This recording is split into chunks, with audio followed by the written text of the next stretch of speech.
kasih Bapa, pagi hari ini kami boleh kembali untuk mendengarkan kebenaran firman Tuhan. Mari Tuhan, Engkau ya Tuhan memakai kami menjadi saluran berkat Allah lewat kebenaran firman yang akan kami terima, sehingga kami boleh hidup sesuai dengan firman.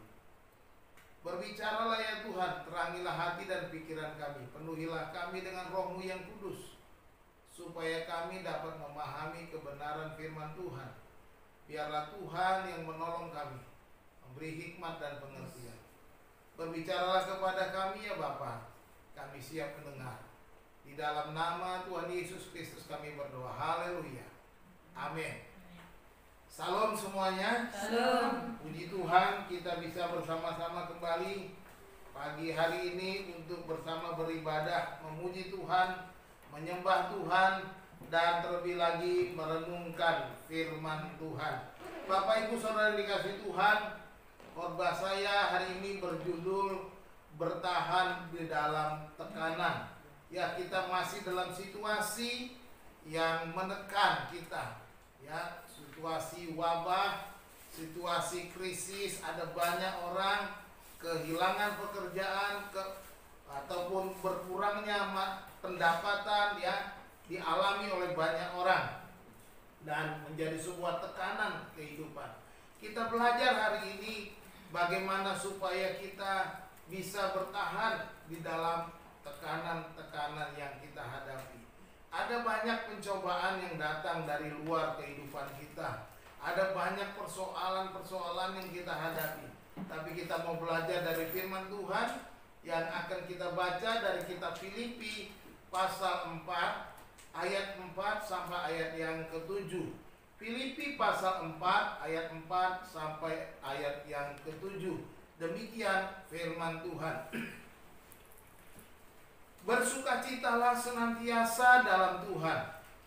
Sekali lagi kukatakan, bersukacitalah.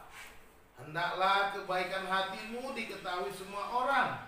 Tuhan sudah dekat. Janganlah hendaknya kamu khawatir tentang apapun juga, tetapi nyatakanlah dalam segala hal keinginanmu kepada Allah dalam doa dan permohonan dengan ucapan syukur. Damai sejahtera Allah yang melampaui segala akal akan memelihara hati dan pikiranmu dalam Kristus Yesus. Amin. Berbahagia kita yang mendengar dan yang melakukan firman Tuhan. Saudara-saudara dikasih Tuhan, bagaimanakah supaya kita bisa bertahan di dalam tekanan? Saya berulang kali menjelaskan kitab Filipi ini ditulis oleh Rasul Paulus ketika dia sendiri juga berada di dalam tekanan, berada di dalam penjara, berada di dalam keterbatasan, berada di dalam tekanan di mana dia tidak bisa lagi mengalami kebebasan yang seperti kita bisa alami. Bagaimana dia mengalami penjara yang kumuh, penjara yang lembab, penjara yang gelap, penjara yang sempit, di mana dia hanya bisa menulis mungkin dan mungkin ada kesempatan-kesempatan yang dia lakukan adalah untuk berbicara kepada orang-orang yang ada sekitarnya. Tentunya kepada penjaga-penjaga penjara. Nah, di dalam situasi seperti ini, tetapi Rasul Paulus tidak merasa bahwa ini adalah sebuah masalah dalam hidupnya. Ini tidak menjadi persoalan yang menekan, tapi dia menjadikan kemenangan bagi dia. Bagaimana dia dalam keadaan tertekan seperti itu, tetapi dia bisa melewati dengan kekuatan, dengan kemenangan. Ada kunci yang kita lihat bagaimana keberhasilan Rasul Paulus. Ada 4 hal yang kita mau ingat. Yang pertama, kunci yang pertama adalah bersukacita. Ini yang penting. Apapun situasi yang engkau alami, kesulitan, sakit penyakit, masalah, krisis ekonomi, wabah, mari kita bersukacita. Rasul Paulus melewati masa-masa dalam penjara dengan bersukacita. Itu sebabnya dikatakan ayat 4, bersukacitalah senantiasa dalam Tuhan. Haleluya. Sekali lagi kukatakan, bersukacitalah. Ini yang Rasul Paulus justru dia mengajak kita untuk bersukacita. di dalam situasi yang terjepit, di dalam situasi yang terbatas, di dalam situasi terpenjara, tetapi justru dia dari penjara berteriak, bersukacitalah. Sekali lagi Tuhan, bersukacitalah. Bahkan dia katakan dalam bagian yang lain di ayat ini, dalam surat ini, bersukacitalah dengan aku. Artinya Paulus bersukacita. Dia bukan mengajak orang tanpa dia merasakannya. Dia mau bersukacita di dalam Tuhan. Jadi ketika kita melewati masalah, cobalah bersukacita dalam Tuhan. Amin. Ya? Bersukacita dalam Tuhan. Kalau kita mau bersukacita dalam Tuhan, maka kita bisa melewati masalah ini dengan tenang. Kita bisa melewati seluruh kehidupan kita menjadi sukacita dan kita bisa bebas daripada tekanan. Ya. Kata bersukacita ini dalam bentuk imperatif ini. Jadi imperatif ini itu kata perintah, artinya teruslah bersukacita. Ya. Rasul Paulus kata terus, jangan berhenti bersukacita. Bersukacita itu harus terus menerus kita lakukan satu perintah. Bersukacitalah, teruslah bersukacita, itu kata perintahnya. Nah, pengulangan kata sukacita menjadi satu kata yang penting dalam surat ini. Dalam 4 pasal dalam surat yang pendek ini, Paulus berulang-ulang berkata sukacita, sukacita, baik dalam kata kerja maupun kata benda. Bersukacita, kata sukacita, bersukacita, berulang-ulang. Ada 16 kali Rasul Paulus menuliskannya di dalam kitab Filipi ini. Dalam surat yang pendek, dia berulang-ulang 16 kali kata sukacita, sukacita, sukacita, bersukacita, bersukacita. Ini menunjukkan betapa pentingnya bersukacita. Penulis Amsal bilang apa? Hati yang gembira adalah obat yang manjur. Hati yang gembira itu obat yang manjur, tetapi semangat yang patah mengiringkan tulang. Jadi jangan kita patah semangat, harus terus bersukacita. Dalam keadaan wabah, dalam keadaan krisis ekonomi, mari kita bersukacita. Pak, bagaimana saya bersukacita? Uang nggak ada. Mungkin itu menjadi pertanyaan. Pak, bagaimana saya bersukacita? Ini sakitnya bukan main. Paulus mengajar kita bersukacita. Tekanan yang dihadapi bukan sedikit, penderitaan bukan sedikit, aniaya bukan sedikit, tetapi dia berhasil melewati itu dengan bersukacita di dalam Tuhan. Kenapa? Hatinya diarahkan kepada Tuhan, hatinya disandarkan kepada Tuhan, hatinya ditaruh pada Tuhan, sehingga dia tidak tergoyahkan, sehingga sukacita itu melimpah-limpah, sehingga tidak lagi terkontaminasi oleh tekanan, persoalan, masalah yang dialami. Ya. Jadi kita harus tetap bersukacita meskipun kita sulit dalam hidup yang kita. Jadi jangan sampai kita kehilangan semangat. Sebab hati yang gembira itu obat yang manjur, obat segalanya. Sukacita, hati yang gembira. Ketika kita bergembira, hati kita bergembira. Ketika kita bergembira, justru kita menurut ahli kedokteran, justru kita membuat imun tubuh kita lebih kuat. Karena apa? Muncul hormon-hormon dalam tubuh kita ini akan menguatkan, memberikan kita energi baru, memberikan kita kekuatan. Maka dikatakan hati yang gembira itu obat yang manjur. Orang-orang yang sakit bersukacita, gembira, senyum, nikmati kebaikan Tuhan, dan percayalah ada kebaikan Tuhan di balik semua itu. Tetapi ketika engkau semangatmu patah, semangatmu loyo, maka katakan semangat yang patah mengeringkan tulang. Maka engkau akan terus dalam kesusahan, kesulitan. Jadi mari kita pegang firman Tuhan. Amsal juga di dalam Amsal 15 ayat 3 bilang, hati yang gembira membuat muka berseri-seri, tetapi kepedihan hati mematahkan semangat. Jadi hati yang gembira itu membuat kita berseri-seri. Jadi mari kita tetap bersukacita. Itu yang pertama. Paulus melewati masa-masa sulit dengan bersukacita. Paulus melewati masa-masa tekanan dengan bersukacita. Paulus melewati masa-masa susah dengan bersukacita. Dikatakan bersukacitalah, teruslah bersukacita. Jangan berhenti. Yang kedua, berpengharapan. Pengharapanku hanya Yesus saja. Kita suka nyanyi kan ya. Pengharapan kita hanya kepada Tuhan. Amin. Harus punya pengharapan. Dikatakan dalam ayat yang kelima, dikatakan hendaklah kebaikan hatimu diketahui semua orang. Tuhan sudah dekat.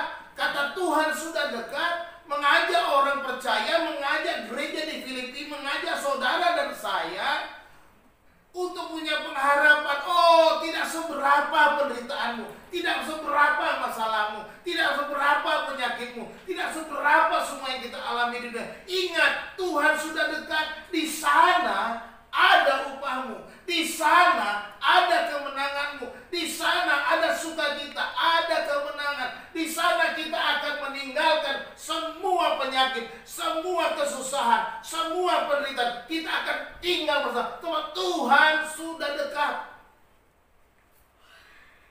Itu yang diingatkan. Tuhan sudah dekat. Pengharapanmu ada pada Tuhan. Dia sudah dekat, dia akan datang kembali. Paulus mengingatkan itu. Ingat, kita punya pengharapan bahwa dia akan datang kembali menjemput kita, membebaskan kita dari semua penderitaan ini. Maka dikatakan hendaklah kebaikan hatimu diketahui semua orang. Rupanya sebagai orang percaya, Paulus mau, kalau engkau punya pengharapan tentang kedatangan Tuhan, engkau harus menjaga hidupmu selama ada di bumi ini. Bagaimana menjaga hidup? Hendaklah kebaikan hatimu diketahui semua orang. Ini tandanya engkau punya pengharapan tentang kedatangan Tuhan. Tetapi kau bilang kau percaya kepada Tuhan, kau percaya dia akan datang kembali menjemputmu, tetapi hidupmu amburadul, hidupmu dalam dosa, hidupmu dalam kekacauan, hidupmu menjadi masalah bagi keluargamu, hidupmu menjadi masalah bagi teman-temanmu, hidupmu menjadi masalah bagi kantor perusahaanmu. Di mana engkau ada, engkau menjadi persoalan. Engkau tidak punya pengharapan. Engkau sebenarnya tidak percaya bahwa dia akan datang. Bagaimana engkau berkata engkau akan bersama dengan Tuhan, tetapi hidupmu masih amburadul. Hidupmu harus ditunjukkan bahwa engkau punya pengharapan. Ini loh, orang-orang yang percaya kedatangan Tuhan adalah orang-orang yang menyatakan kebaikan, menyatakan pertolongan, menyatakan kesetiaan, menyatakan kebaikan-kebaikan berlimpah-limpah. Maka itu Paulus bilang, hendaklah kebaikan hatimu diketahui semua orang. Ini orang-orang yang menantikan kedatangan Tuhan. Orang-orang yang selalu apa? Menyediakan minyak pada lampunya. Seperti perumpamaan 10 gadis yang diceritakan oleh Tuhan Yesus.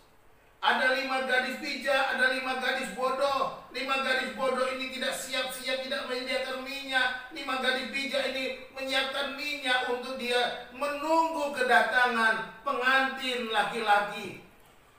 Nah, kalau engkau tidak sedia, bagaimana engkau menantikan kedatangan Tuhan itu? Tuhan sudah dekat.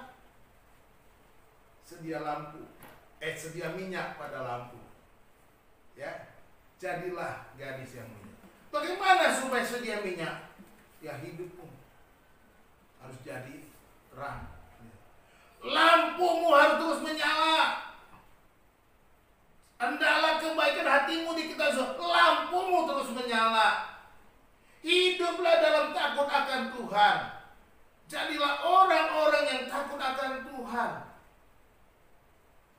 Tapi sekarang orang punya pengaruh. Takut akan Tuhan, jangan takut corona aja. Salah juga. Kita takut akan Tuhan artinya apa? kita harus hidup menjadi berkat, jadi terang. Itu artinya takut akan Tuhan, ya.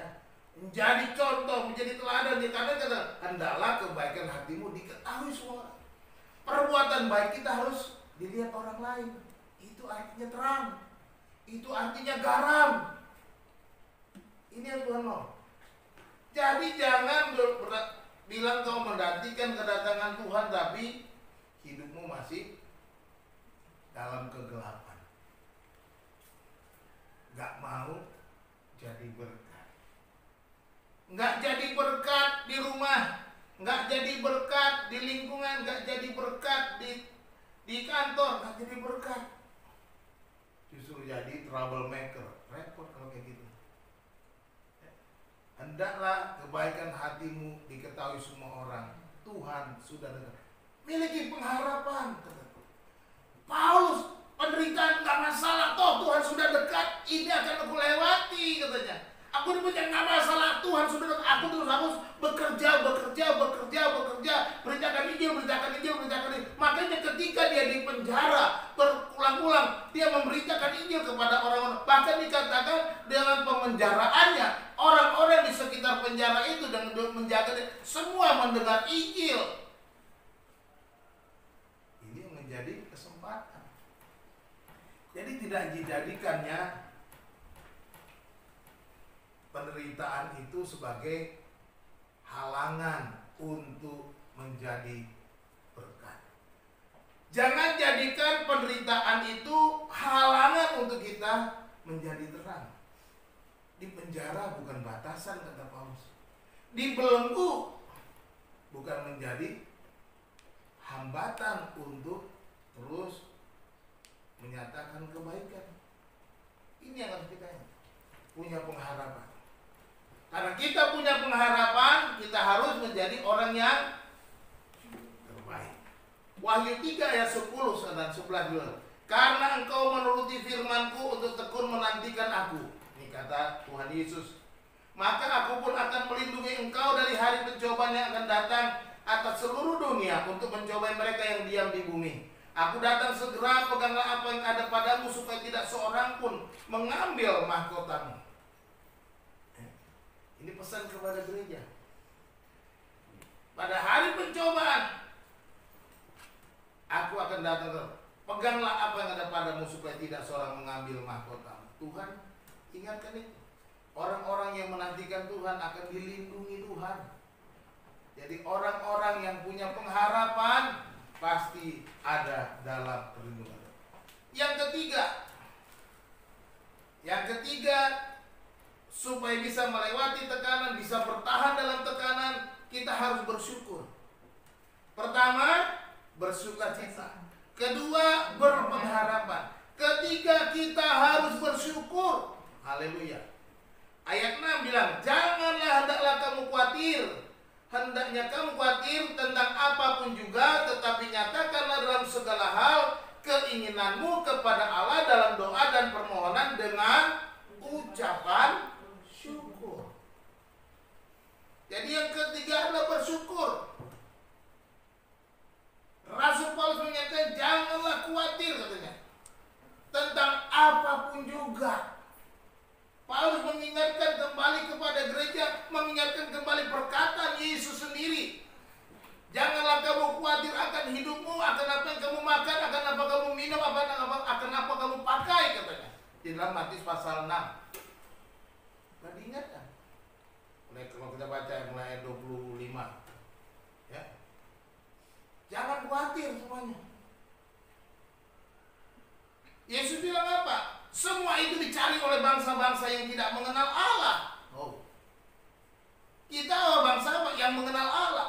Oh, semua itu dicari orang-orang yang tidak mengenal Allah. Tetapi kata Bapamu yang di sorga tahu bahwa kamu memerlukan semua itu. Bapa kita tahu. Kita perlu pakaian, kita perlu makan, kita perlu minum, kita perlu hidup. Dia tahu. Itu yang Tuhan. Lagi dikatakan jangan khawatir. Dan Paulus mengulangi kembali, janganlah kamu khawatir tentang apapun juga. Ya, jelas sekali. Nyatakan segala segala keinginanmu kepada Allah dalam permohonan doa dan ucapan syukur. Dengan bersyukur. Jadi yang ketiga kita harus bersyukur. Ya. Nggak ada jalan lain. Mensyukuri semua persoalan yang kita alami, persoalan besar, persoalan kecil, persoalan sedang, kita harus syukuri. Bersyukur. Apa yang kita dapatkan dengan bersyukur? Dengan bersyukur kita akan mengalami kebaikan Tuhan.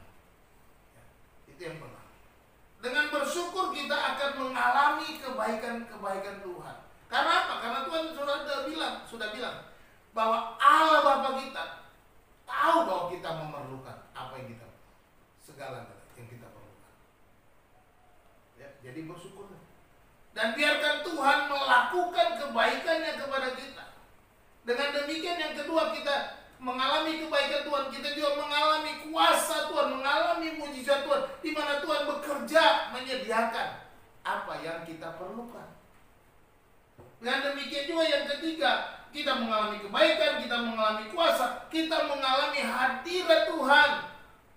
Ini saatnya, ya saya katakan, ini saatnya kita, keluarga-keluarga yang beribadah di rumah, mengalami kuasa dan hadirat Tuhan turun di dalam keluarga-keluarga. Seharusnya begitu. Tuhan mengizinkan wabah terjadi di Indonesia. Supaya apa? Supaya kita kembali ke rumah.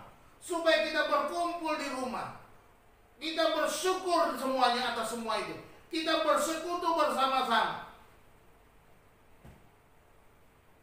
Dan kemudian Tuhan akan hadir di rumah-rumah, memulihkan rumah tangga. Seharusnya inilah saatnya suami, istri, anak-anak, keluarga dipulihkan. Inilah saatnya keluarga merasakan kehadiran Tuhan. Masa-masa seperti ini kita harus bersyukur. Jangan mengeluh. Paulus tidak mengeluh. Dia tidak bilang, Tuhan, bukankah aku memberitakan Injil, mengapa aku harus menghadapi penjara? Tuhan, bukankah aku menjadi orang yang melayani Tuhan, mengapa aku harus mengalami aniaya? Mengapa harus menderita? Mengapa aku harus kekurangan? Kalau kita baca surat Filipi pasal 4 ini dia bilang, aku tahu apa itu kekurangan. Aku tahu apa itu kelimpahan. Dia juga mengalami bagaimana hidup dalam kekurangan, bagaimana tidak makan, bagaimana kelaparan. Dia merasakan bagaimana sakit. Dia merasakan sakit. Bagaimana dilempari orang, bagaimana mengalami kesulitan. Semua dialami. Tapi dia bersyukur. Bersukacita, berpengharapan, bersyukur itu menjadi penting. Orang percaya harus selalu bersyukur atas semua yang dialami. Bersyukurlah atas persoalanmu, bahwa Allah sanggup menyelesaikan apapun persoalanmu. Bersyukurlah atas kesulitanmu, bahwa Allah sanggup mengatasi kesulitanmu. Bersyukurlah atas segala kekurangan-kekuranganmu, bahwa Allah sanggup mencukupkan apa yang kurang. Amin. Iya, ini harus berdoa. Jadi berdoanya dengan ucapan syukur. Jangan lagi berdoa bermacam-macam. Jadi berdoa, Tuhan, aku bersyukur wabah ini Tuhan izinkan, sehingga aku melihat tangan Tuhan, hadirat Tuhan. Jadi harus begitu. Tuhan, aku bersyukur krisis ini terjadi, menjadikan aku lebih dekat kepadamu.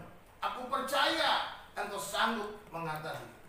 Berikan aku kekuatan melewati ini yang penting. Jadi jangan hanya mengeluh dan mengeluh. Matius pasal 6 itu. Siapakah di antara kamu yang karena kekhawatirannya dapat menambahkan sehasta saja pada jalan hidupnya? Siapa? Yesus karena kita khawatir nggak bisa kita tambah umur kita. Karena apa? Tuhan sudah menetapkan.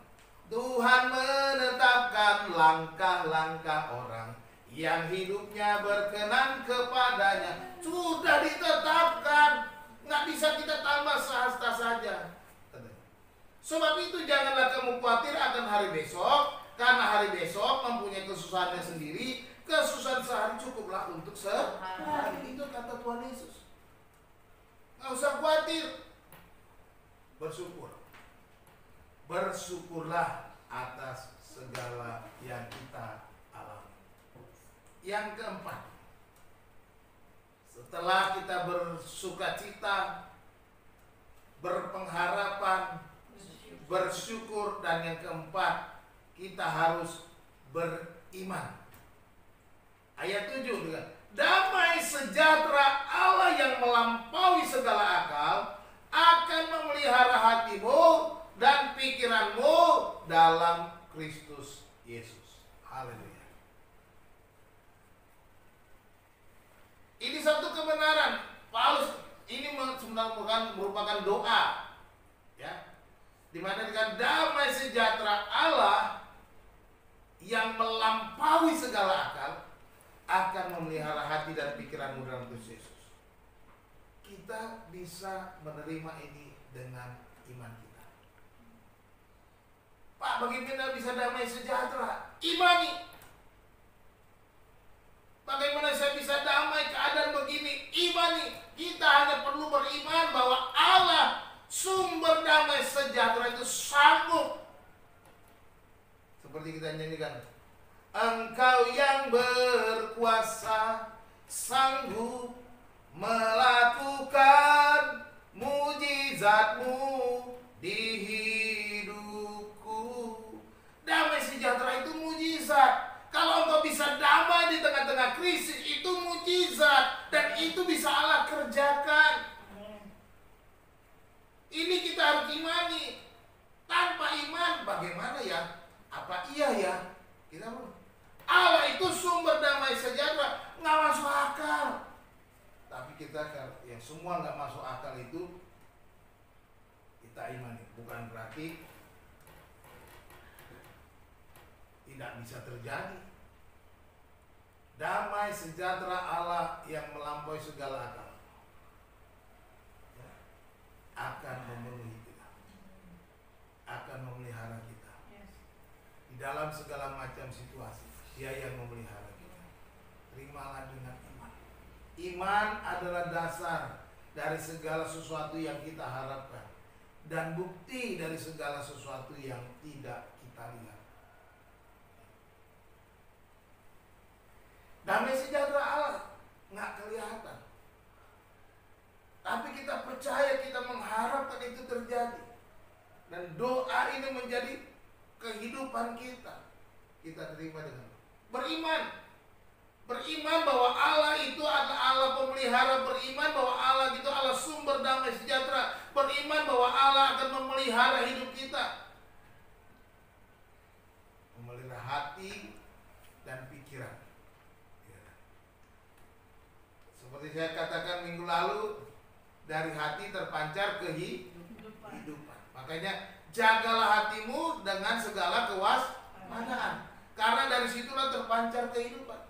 Allah memelihara hati kita supaya apa? Hati kita tulus, hati kita bersih, hati kita penuh dengan syukur, penuh sukacita, punya pengharapan. Pikiran kita juga akan dipelihara Tuhan. Pikiran kita arahkan kepada Tuhan. Kita harus melandaskan iman kita kepada apa? Firman Tuhan. Minggu lalu saya sudah katakan, iman itu harus dilandasi oleh firman Tuhan, jangan akal-akalan kita. Makanya Allah melihat pikiran kita supaya iman kita tidak melenceng, tidak akal-akalan, tetapi ikut firman Tuhan. Apa kata firman Tuhan? Gak usah cari-cari di mana-mana, ya.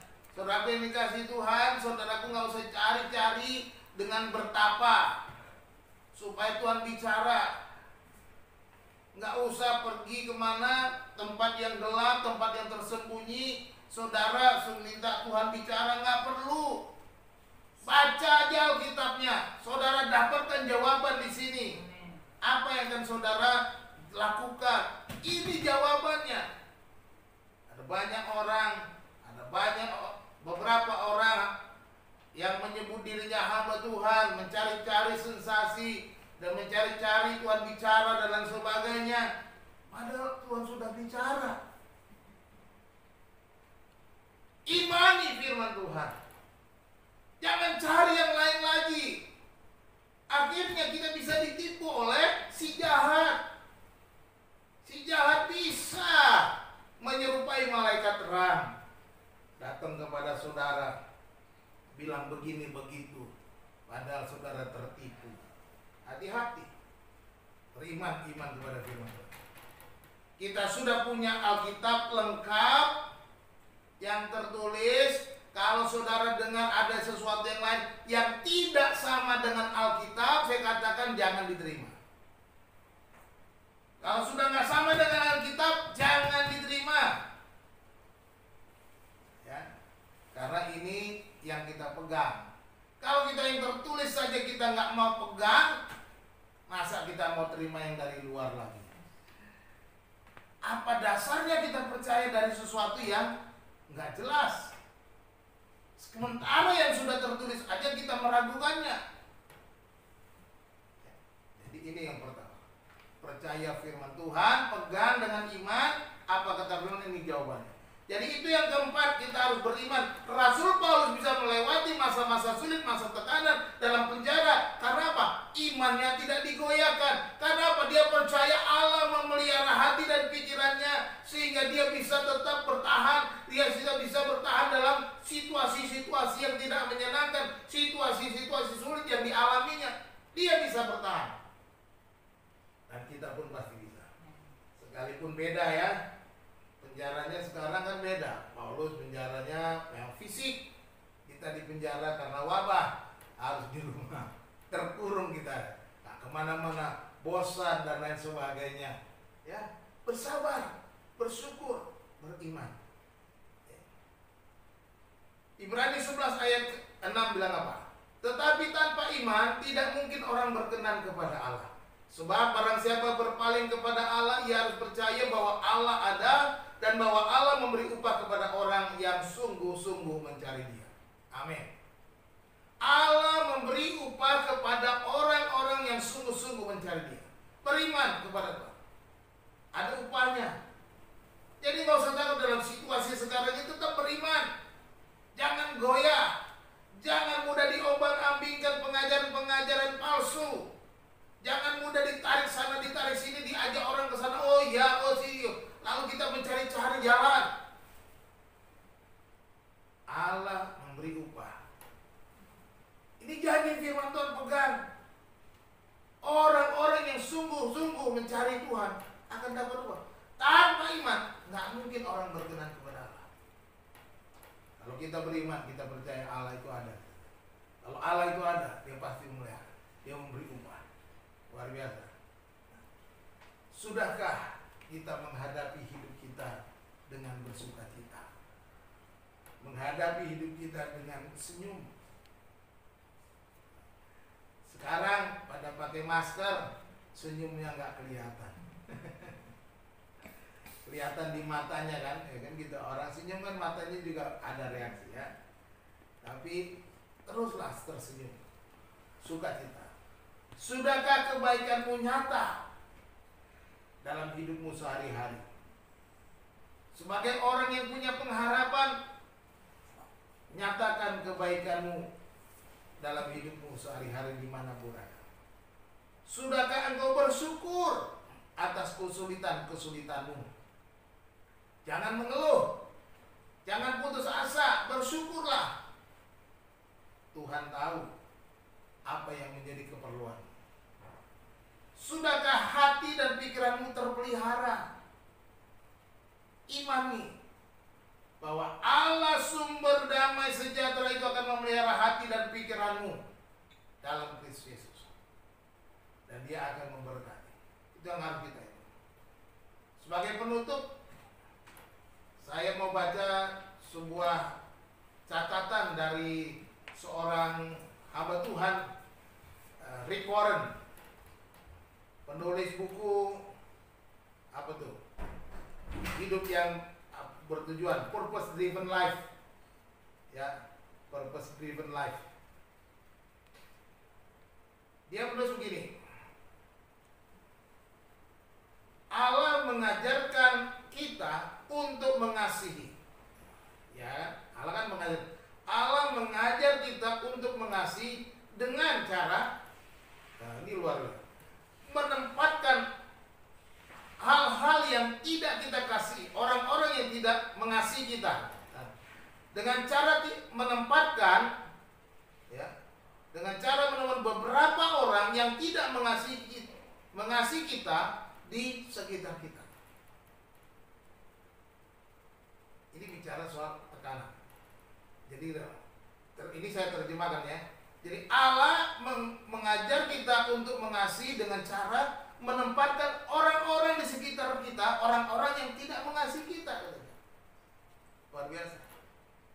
Kita harus mengasihi, kita harus tertekan, tapi untuk menyatakan kasih kita dengan cara Tuhan menempatkan orang-orang yang enggak. Ada yang situasi yang tidak menyenangkan kita. Kita harus belajar terus menerus. Dia mengajar kita mengasihi terus menerus. Jadi marilah kita bertahan dalam tekanan dengan tetap bersukacita, dengan tetap berpengharapan, dengan tetap bersyukur, dan tetap beriman. Amin. Tuhan Yesus memberkati. Kita berdoa. Allah Bapa kami yang di sorga, kami mengucap syukur kepadamu. Kami boleh mendengarkan dan merenungkan firman Tuhan. Ya Tuhan, terima kasih untuk kebenaran hari ini. Biarlah Engkau menguatkan kami terus menerus, sehingga kami boleh bertahan dalam tekanan. Ajar kami untuk melakukan firman Tuhan yang sudah kami dengar.